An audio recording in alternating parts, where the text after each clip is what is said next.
This time on Watchers of Tomorrow, the Immunity Syndrome, Part 2.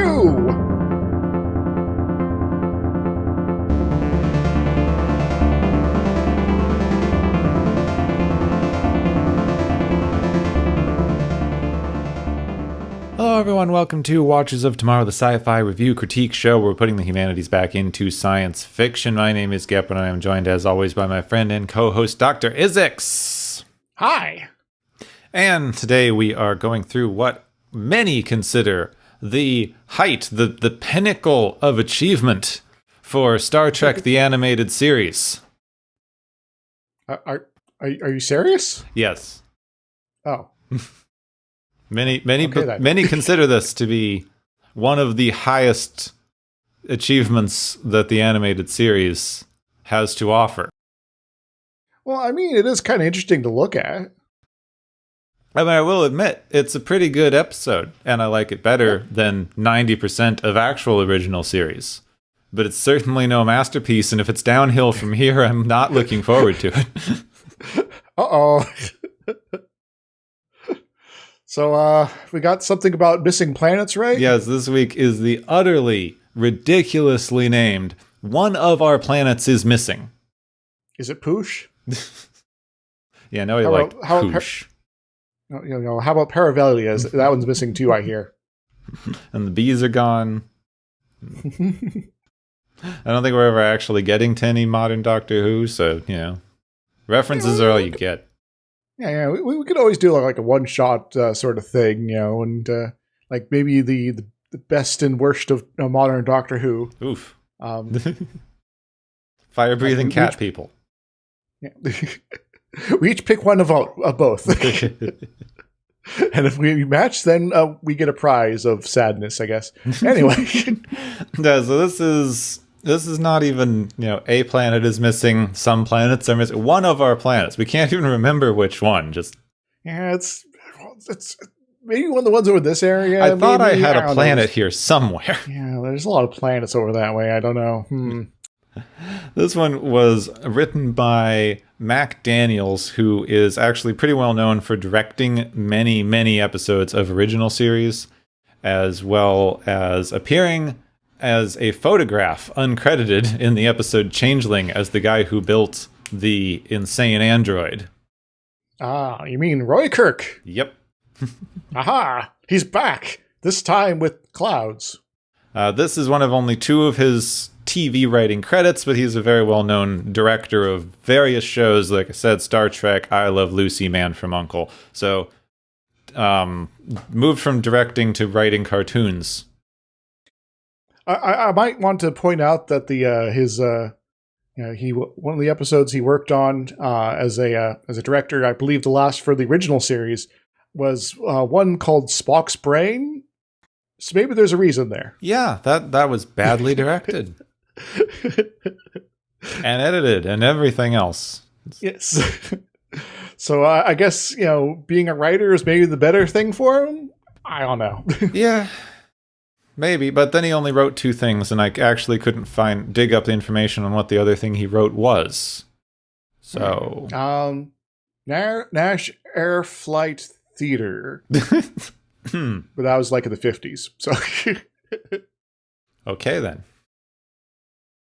So this one we should jump into. It's actually more interesting than some of the other ones. So I do agree, it's one of the better ones so far. Let's roll. The Enterprise has been sent to investigate something called a cosmic cloud, which, thinking about it, sounds like some sort of, cotton candy, galaxy-themed cotton candy that you would get at a fancy candy store, like the cosmic cloud. I would kind of like to have some of that now. I'm hungry. I don't think cotton candy is going to fill you up much. Well, yes, but it's a cosmic cloud, so that means it's big, right? Yeah, that's true. I mean, I will agree that if you eat a cosmic cloud's worth of cotton candy, you will no longer feel like eating. Yes. You will not be full, but you will no longer feel like eating. There might also be an explosion somewhere in there, but So this cosmic cloud has entered the galaxy and is headed toward the Palace 14 system, which is the site of the Federation's most remote colony out there. They're spending a lot of time on the edge of the galaxy this season. Yeah. It's kind of hanging out there. I guess, this is their patrol area now. So when the Enterprise arrives, they find the massive cloud, which, in a oddly specific size comparison, we're told, is the size of Saturn, Jupiter, and Neptune combined and doubled. Cool. Well, I guess if we have a inherent, gauging of the sizes of these planets, it's going to give us a lot of information. But someone just kind of watching cartoons of the 70s, a little skeptical on that. Also, I love how this very Terra-specific reference is made by one of the aliens on the bridge, the new navigator guy. Yes, Lieutenant Eric's. Right? That's how you pronounce it?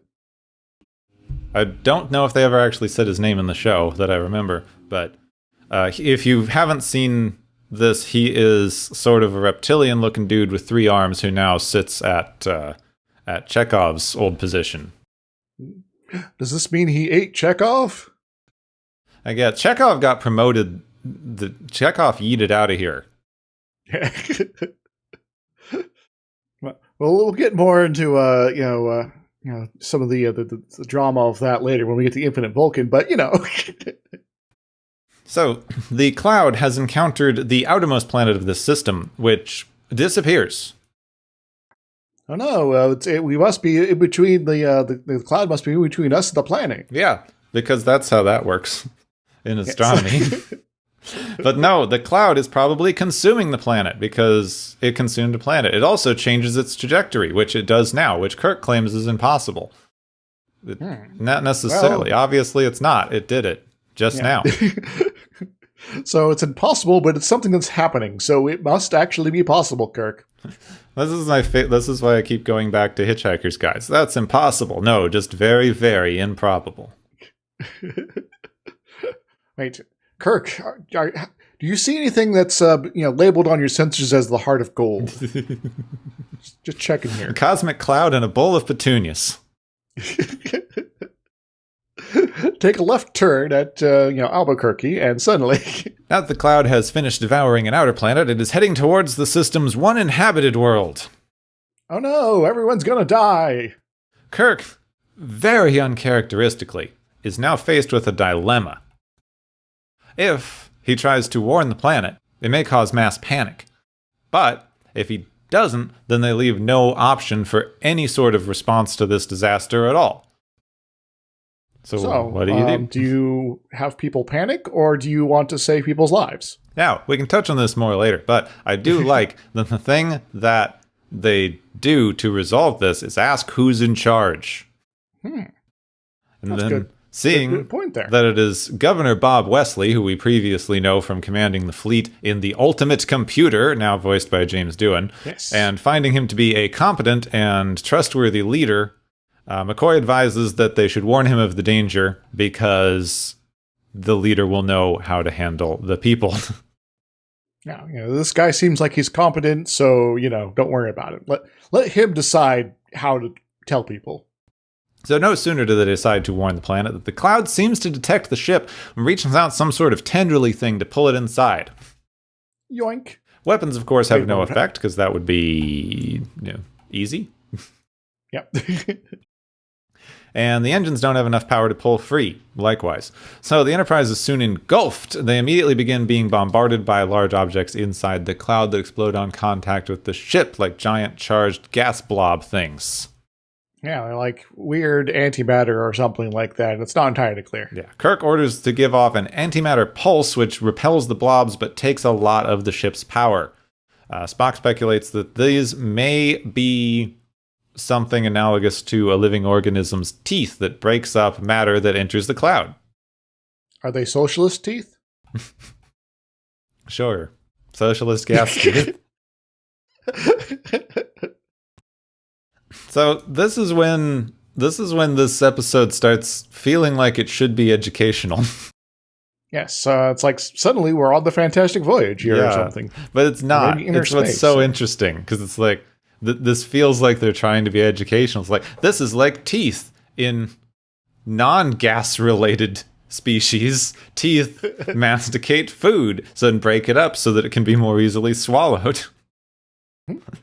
So that's why you have teeth, children. Like, Spock, there's no children. What are you talking about?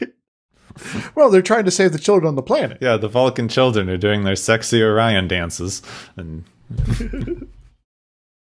so the cloud does not seem to interrupt their communications, and they're soon able to receive a call from Wesley, who takes the news very soberly and decides that he has no choice but to save as many of the planet's children as possible, while Kirk tries to find a solution since they do not have time for a total evacuation. No, it seems kind of weird that keep having situations where having some means to quickly evacuate a large section of a populational planet would be very, very useful. And, might come in handy sometime down the road when there's maybe, I don't know, like some sort of supernova going on that could wipe out an important planet somewhere in the galaxy. You would think so. The number of times that an entire frickin' planet is threatened on these shows. Mm-hmm. You'd think there'd be some sort of thing in place, anything. Yes. An emergency, oh crap, get off the planet button. In the briefing room, the crew talks about how this is possibly a living cloud, and even if it's alive, then it must eat matter to live, and it's simply grazing on the planets around it. So the Enterprise is now in this thing's digestive system, and they seem to have no choice but to move to the other end of the digestive system. If you know what I mean. And with luck, they might give it some indigestion along the way. So what happened to Uranus? And it's the size of Jupiter, Neptune, and Uranus combined. And now we know why. I don't think Uranus was actually on the list. They missed a joke. Yes.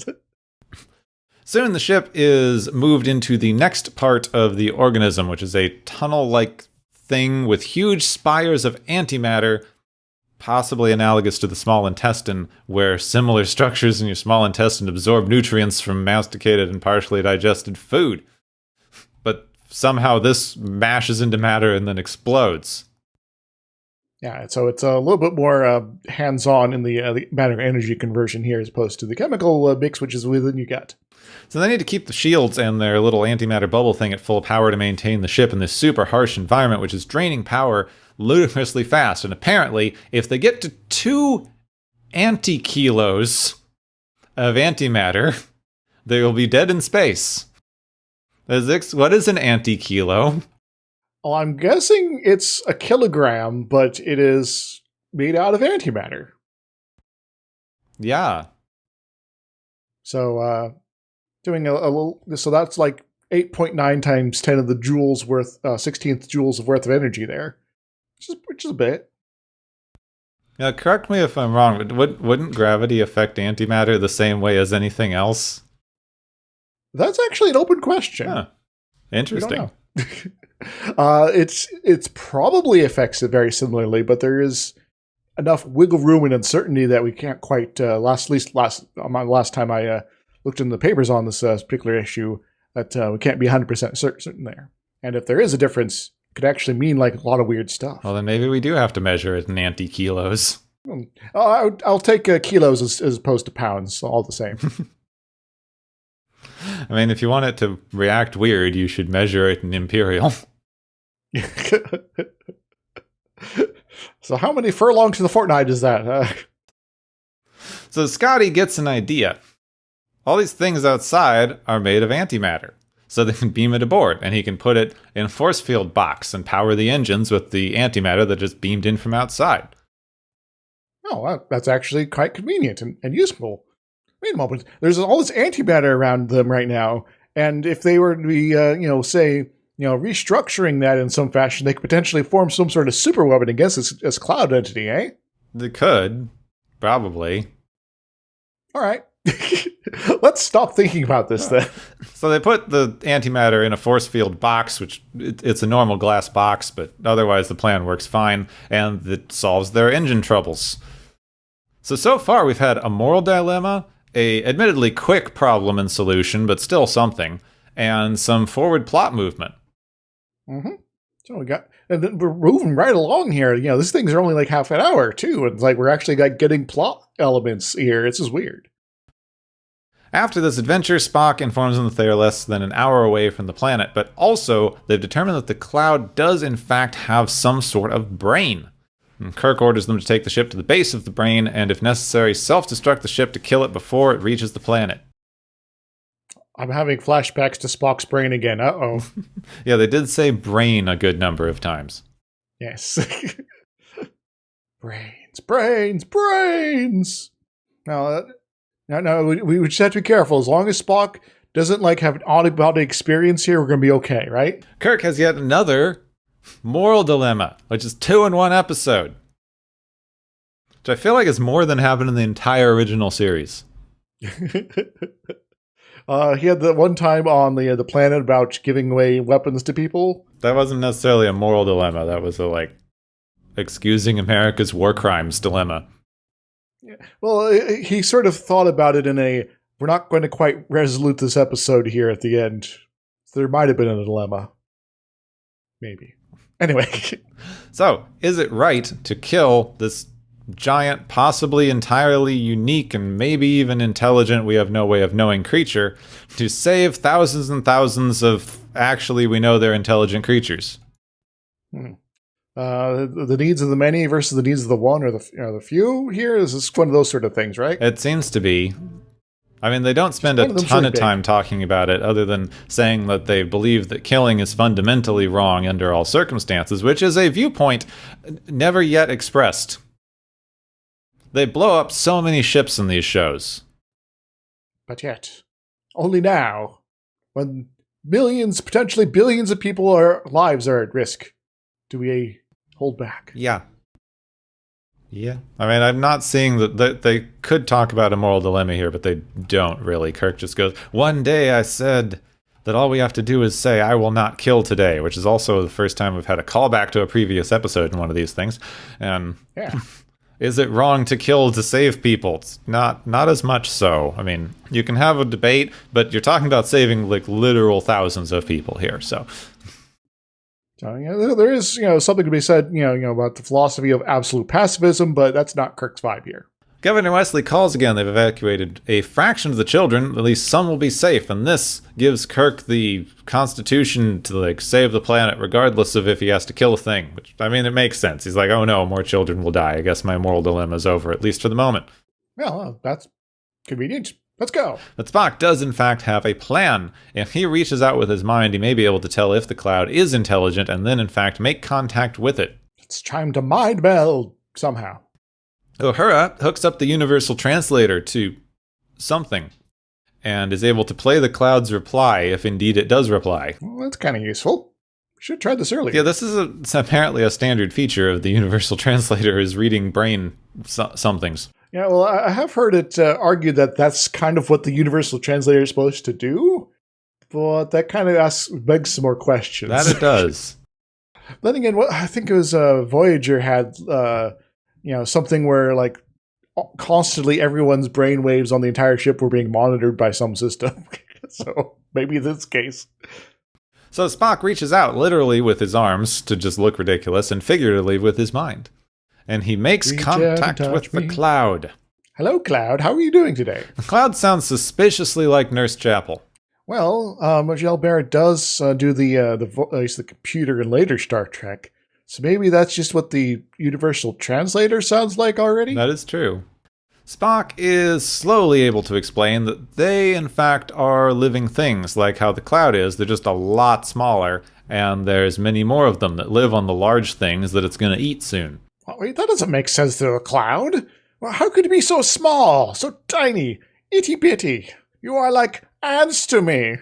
So to help understand, Spock lets the cloud inhabit its mind, and it wanders around the bridge a bit, then expresses a desire to not kill and agrees that it would be best if it went back to where it came from and leaves. Well, that was a anticlimactic sort of resolution, but kind of a good one, actually. You don't have to murder anybody, and it's just going to be like, oh, sorry, I didn't know this galaxy was inhabited. They tell Wesley that he can bring the children home, and they escape the cloud through its sensory organ at the top of the brain. Kirk asks Spock about what he saw, and he replies, "The wonders of the universe." Sweet. Can you share some of them with us? Nope. Oh. Well, screw you too, Spock. I did like it. I think it had a good moral dilemma and a weird moral dilemma that they didn't address anything of. Yeah, Star Trek's pretty good at asking questions and not necessarily doing much more than that. That is true. At times. An original series, definitely. Yes, especially in the original series. But I think they went a little bit further than just that basic thing where it's like some sort of consideration was put forward, even if, say, the buck was passed to a certain degree. I think I was kind of surprised how relevant bits of this show keep being to the current, as of now, end of 2020, but when this comes out, it will be the beginning of 2021 situation. Yes, hopefully. Hopefully. Fingers crossed.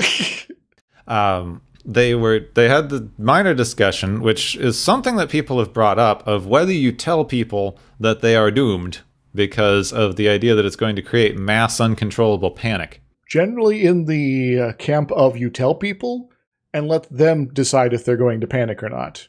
And there is going to be a large number of people who don't. What's particularly interesting is just generally, and I've been hearing just a ton of stories about the flu pandemic, like just comparisons between the, what was formerly known as the Spanish flu pandemic, even though it's a misnomer, and modern pandemic, because they are drawing a lot of these historical comparisons recently.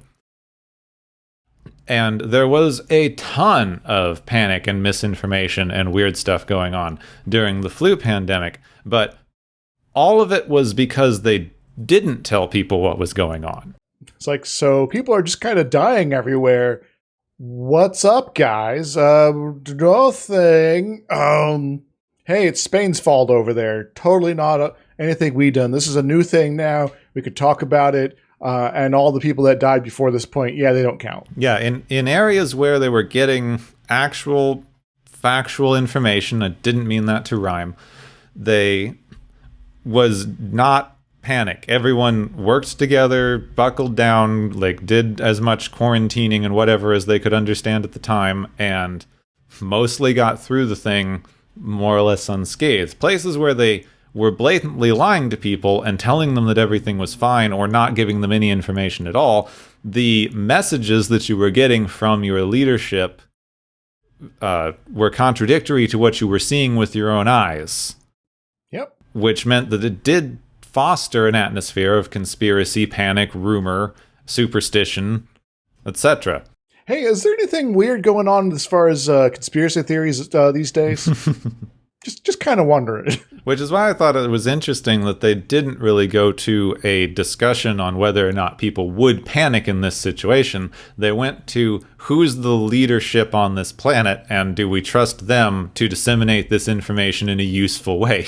Yes. It's because if they're going to be useless and, half truth, half lie to people, then it's just going to cause problems. And this might not be a good thing. And well, it kind of sucks to be the people either way in that case, but sucks more for them in one case over another.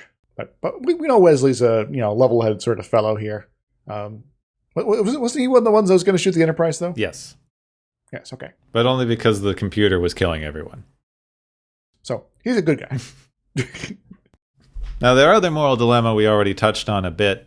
I mean, they didn't really go into it, but it is kind of if they were going for absolute pacifism, then you would have a pretty major dilemma of, if the only way to save thousands of people is to kill one entity, then that does not mesh well with a philosophy of complete, total, absolute pacifism. But as we've talked about in earlier episodes, that philosophy is in fact relatively rare. It's rare, and definitely not what Kirk's all about here. He's much more of I don't want to kill people, but still got some duties to go through here, so, And at this point in the discussion, while they're acknowledging the fact that this thing could be sentient or intelligent, they actually don't know. Mm-hmm. So it's time to investigate. Even a unique, completely unique animal, I think one would have a hard time arguing that you should let it kill thousands and thousands of people in order for its own right to survive. Now, that is a, species bias, which we tend to generally agree with. Yeah, I guess to a very different sort of perspective here, invert the thing and rewind to the conversation a little bit back to viruses. Is it right to destroy and completely eradicate a virus that's killing, tons of people? Yeah, from the virus's point of view, probably not. Yes. But, to make sure that it, never hurts anyone ever again, you have to, just specifically eradicate it and make sure there's no more of it left. Then you are technically ending the continuation of a unique sort of life form here. And it sucks for that life form, but it's kind of what people are going to be doing if they are trying to get rid of that disease. Just different matters of scale, I guess. Yeah, which is another thing that the episode goes into in an interesting way. Because the scale difference of the cloud and humans is actually sort of analogous to humans and something like a bacteria or a virus. And we, operating on these different scales, wouldn't actually have any particular way of telling if bacteria were intelligent or sentient. The way we understand those terms, they fundamentally can't be with the way interactions between microscopic things have to function to create the emergent systems that we consider to be sentience. But yeah, there's a certain amount of data you need to be able to manipulate here, and you just don't got the bandwidth for it. Sorry. I mean, in the way that we understand intelligence, there could be some completely other way of understanding these things or organizing yourself that we don't yet understand. So what if bacteria was just the fingers of some being in another dimension touching into our cosmos? Something like that, maybe. That's a pretty inappropriate way of touching. Yeah, well, didn't Futurama do an episode about that with the inappropriate touching from beyond their universe? Probably. Yeah. No, that was one of the movies, I think. Oh, yeah. Anyway, Star Trek. But the thing is, they did, you run into this dual issue. Is the thing sentient or not? And if it isn't, then you have to decide whether it's right to basically kill an animal to save sentient life forms. And is it intelligent or not? And if it's intelligent, can you talk to it and work out something? Which is eventually what they did. And you would imagine in many situations... See, in many situations, that makes the whole thing a little bit moot. At that point, it just becomes a matter of negotiation. Because if we suddenly did discover that, a flu virus or something was sentient and was capable of communicating, we could probably work out a deal. It's okay, could you, not make us feel horrible constantly and kill us? Yeah. We'll let you continue to exist in that case, and we'll figure out some way to have that happen. Yeah, we'll stop fighting you. Maybe we can help you get into an artificial environment where you're not killing things. Is killing your host organism inherently something that you would value or not? Killing the host organism isn't exactly great for the virus anyway. It's okay, you've reproduced a lot, but you're now kind of going nowhere. Congrats. So, it becomes a different discussion once you get into the we can communicate. Though you could always run into the situation where it's okay, we can communicate, but it doesn't believe that we're intelligent beings still. Or alternatively, that it does and doesn't care. Yeah, they did resolve it pretty equitably at the end, which I did like because it's going with the whole all we have to do is understand each other and things can work out message. Yeah, and plus, if you're a giant gas cloud that's floating through the cosmos, and you are kind of unique, or you've only ever run into other giant gas clouds and been able to communicate with them, having something like this happen is kind of bizarre and weird. And so you're I need to maybe reflect on this a little bit before I go eat this planet. So I'm gonna go over here and think about the morals of the situation, and I'll bother a different galaxy for the time being. How about that? It is interesting that they just had it leave. Yeah. You could have worked out something equitable. There's a lot of rogue moons and asteroids and stuff, zooming around that cause problems later. Yeah, it would be kind of cool to have, sort of a deal between the Federation and a being like this to basically help clean up space junk. It's oh yes, there's what was it, Kessler syndrome or whatever it is, where the bunch of the debris over a planet. Could you not eat the planet, just the stuff over it, so we can get to the planet? Cool. All right. Oh, that works. Just hang out nearby in orbit and just sort of grab the stuff that's nearby, and then once all it's cleared out, you can go over and eat an asteroid over there. How about that? Yeah, all those times that they like had a problem with asteroids and had to change the gravitational constant of the universe and all that stuff. Now, it would have been easier to just ask somebody who's able to eat asteroids to work on that for you. This would be really helpful. There was a gas cloud at that episode too, wasn't there? You're right. There was. They couldn't just ask the calamarain. Why do they like that word so much? This is an aside, but that word shows up at least 2 or 3 times in various Star Treks. Yes. I'm not sure why they like it so much. It's fun to say, I guess. I suppose. I wonder what the origin of this is. I can look this up later. It's not relevant here. Comparative gas cloud studies is one room over. So that would be a fun thing. Top 10 Star Trek gas clouds. And by the way, I did a little more calculations. That 2 kilograms of antimatter there, 2 antikilos, that's about 42 megatons of destructive power there. Oh, well, fun. That's a lot. Of course, double it when you combine it with actual matter, but Okay, so I think we covered a lot of the moral things. I had 2 physics questions for you. Oh, go ahead, go for it. All right, so this gas cloud thing is apparently twice the mass of Jupiter and Saturn and Uranus. Now, is this mass or size? It said size, but I guess we can't know, which I guess would make the question of whether the thing just being in the solar system would have already screwed stuff up too much a bit of a problem, since we can't know how dense the thing actually is. Now, an object of sufficient mass to basically eat planets suggests that it's going to have a mass that is at least larger than one planet. And especially after you've eaten one of those planets, that suggests maybe a mass of at least 2 planets. And therefore, you are going to run into issues with gravitational perturbation of planets in their orbits.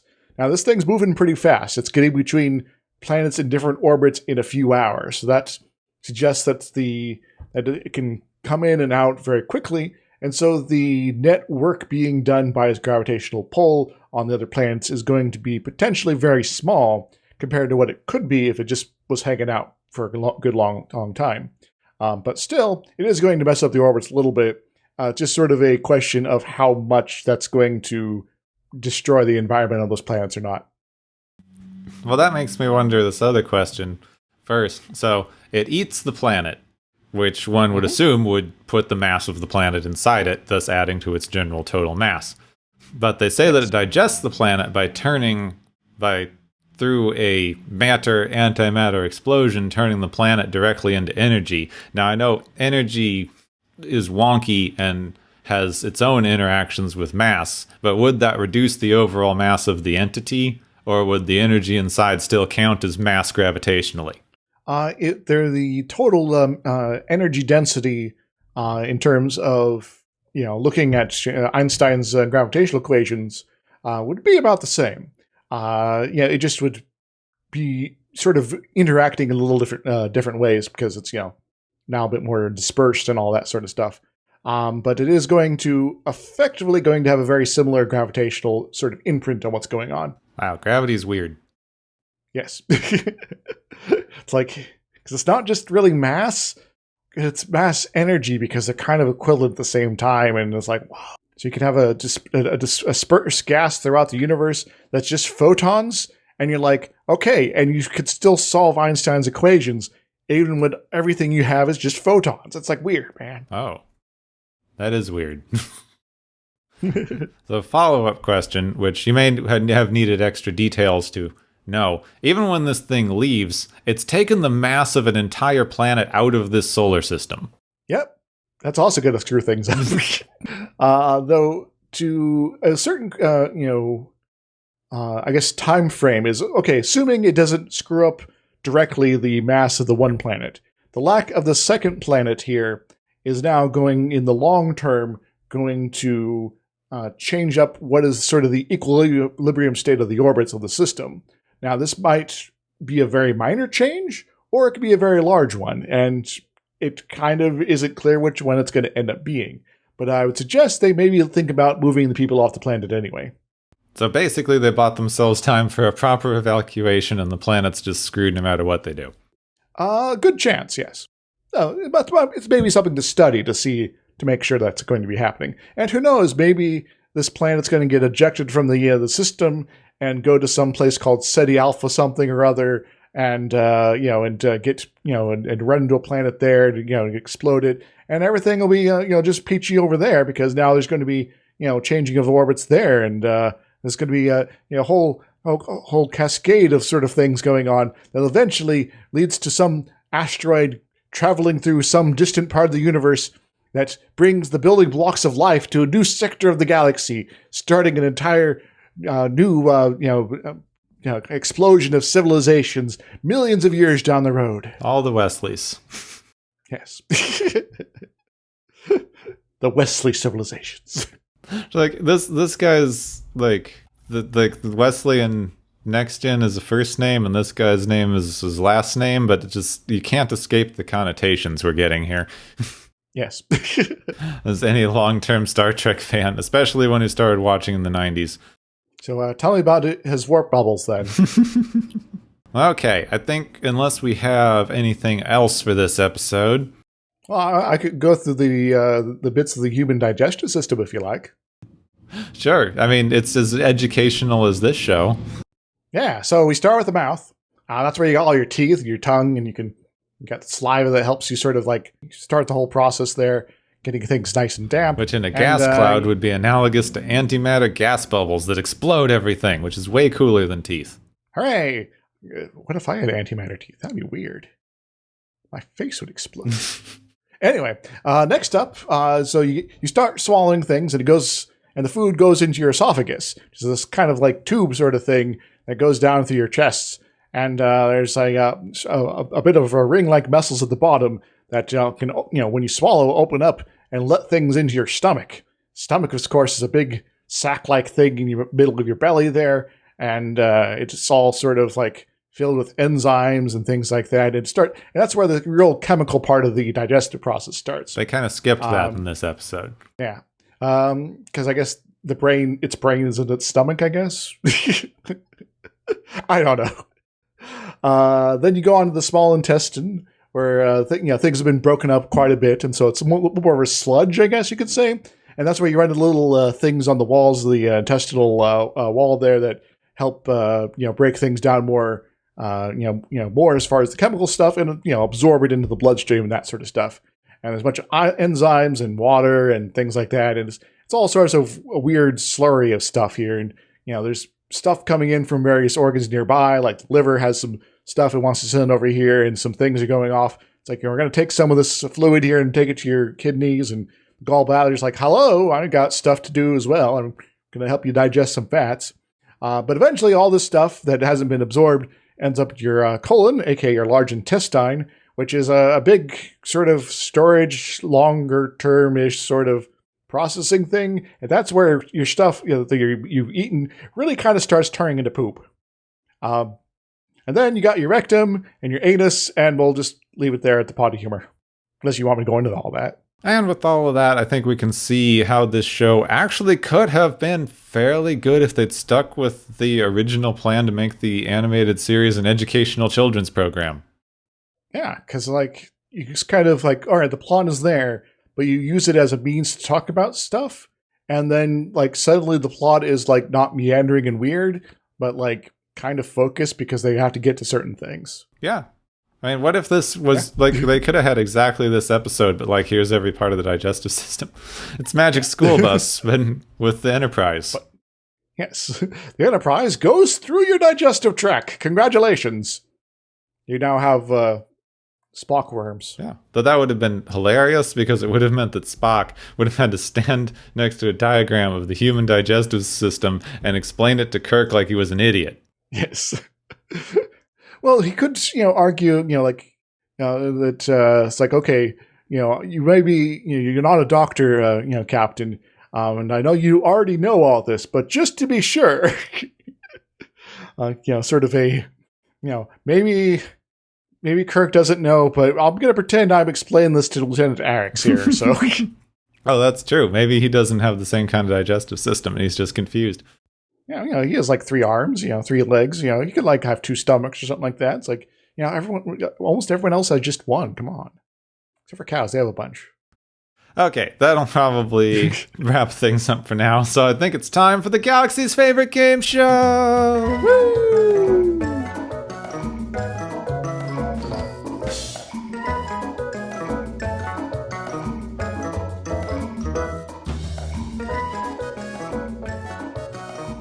Hey everybody, welcome back to the game show portion of the show. I hope you're having a wonderful time here in the far future of 2021.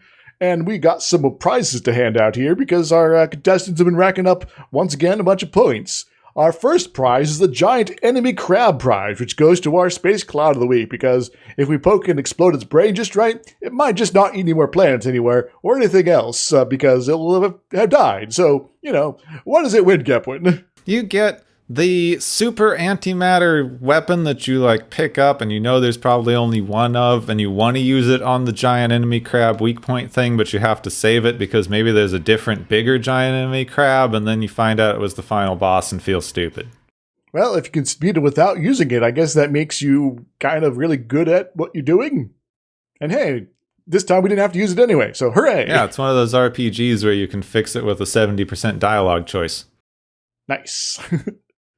Our second prize to hand out is the Poor Piloting Prize, which I guess it's a little uncertain if it goes out to Sulu or Lieutenant Eric here, because, they just kind of fly up next to the cloud and get grabbed by it for no good reason. What's up with that? I don't know. What do they win, Gepwin? They should get at least an old-timey telescope, because they always get so close to things.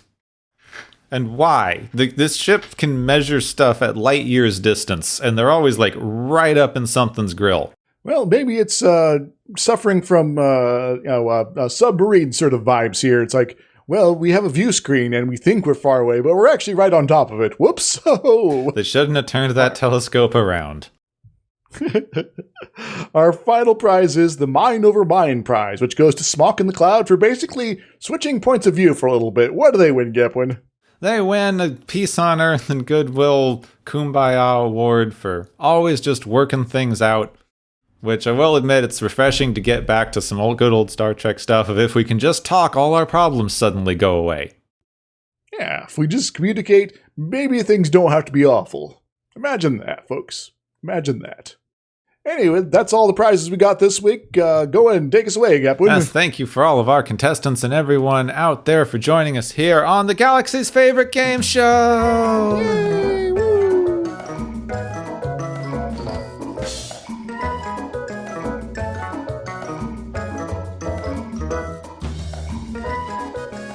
I do not like the sound of this next episode. Well, if I remember correctly, at least it gives some of the characters more to do. Okay. It's literally sirens, seems like. And it knocks out all the boys, and they got visions or something like that. So your her has to, step up and be all right, I'm in charge now. Yeah, this is called the Lorelei Signal. Yes. Remember Dice Funk Season 3? Oh. Yeah, Lorelei. Oh. Did they do that on purpose? I have no idea. No, it wasn't season 3 had the song references or something. Oh, no. Oh, you're right. It was Season 2. There we go. Some listeners might know what we're talking about, but the rest do not. So, yeah, but this is just for us. Yes. This next episode seems to be about a group of beautiful, scantily clad women, which I guess will be mildly less creepy drawn, and how they steal the life force of men. Wait a moment, didn't this happen to Harry Kim once? Yeah, it's not uncommon, apparently. Yeah. Space is weird like that, I guess. Yeah, lots of life force stealing women out there. That's not reading into who writes these things at all. So what you're saying is we need some more life force stealing men out there in the universe. I mean, we've got some of them in some of these too. That was in Next Gen at least once, maybe twice. Oh yeah, I remember that the one time, and Troy gets wrapped into a scheme, and And she's like, I'm getting old now. This is weird. Yeah, and then there was Sexy Irish Ghost. Sub Rosa, no! All right, so next episode we get another one of these ones that is written by a woman but still adheres to Star Trek's general philosophy on women, apparently. So a little awkward, you know. Well, let's see which one beats out, because they seem to be using blatant misogynistic sexism to try to say the women get to do something, which is a weird sci-fi trope. All the men are incapacitated, so the women who normally don't get any screen time get to do something for once. A little awkward, but it's a thing, I guess, that we have to take a look at. Yeah, that's just like all of these shows. So next week we'll have a thing to look at on Watches of Tomorrow. Next time on Watchers of Tomorrow, the boys are useless again.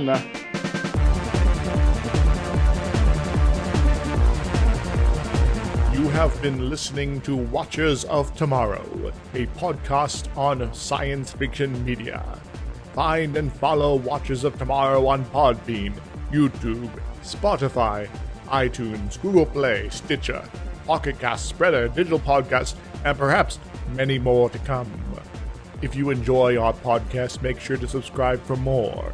And where possible, make sure to rate your experience or leave us a review. You may find Gepwin on youtube.com/Gepwin and Twitter @Gepwin.